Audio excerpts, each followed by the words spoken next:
मेरे अंदर एक चीज खुदावंद सुब्हानहू व तआला ने इजाद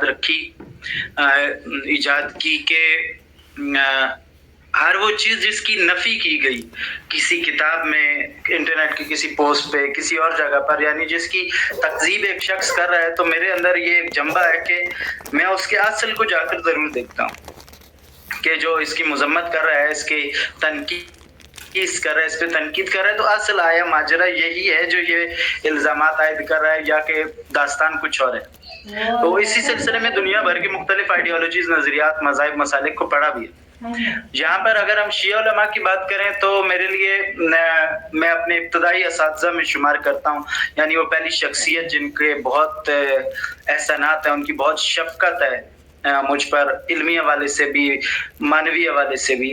वो अल्लामा सैयद नियाज़ हुसैन बुखारी हफ़िज़हुल्लाह हैं, जिनका ताल्लुक ज़िला अटक से है। वो उस ज़माने में हमारे शहर के अंदर इमाम जमात व जुमा थे, और मैंने 10 रजबुल मुरज्जब को मिलाद इमाम जवाद अलैहिस्सलाम रोज़ जुमा को 2005 में लगभग उनकी इमामत में पहली नमाज अदा की। यानी ये वो ज़माना था जिस वक्त मुझे ये भी नहीं पता था कि शिया जो हैं वो, यानी फ़िकी एंगल से, कि शिया जो हैं वो मसलन जुमे वाले दिन जुमा और ज़ोहर में तखजीर के कायल हैं, चूँकि एक बारीक फ़िकी मसला था। ये तो पता था कि जमे सलातैन है, लेकिन ये नहीं पता था। उस दिन मुझे याद है कि मैंने जुमा उनकी इमामत में पढ़ा, वाले सुन्नत पॉइंट ऑफ व्यू दिमाग में था कि अच्छा ठीक है, ज़ोहर का मुतबादिल है जुमा।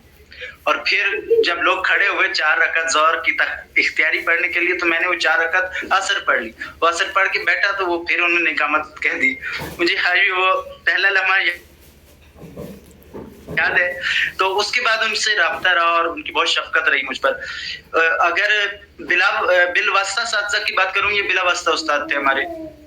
बिलवास्ता असातिज़ा में अल्लामा ज़ीशान दर जवादी मरहूम रहमतुल्लाह अलैह व रिज़वानुल्लाह अलैह एक बहुत अहम शख्सियत रहे हैं मेरे लिए, क्योंकि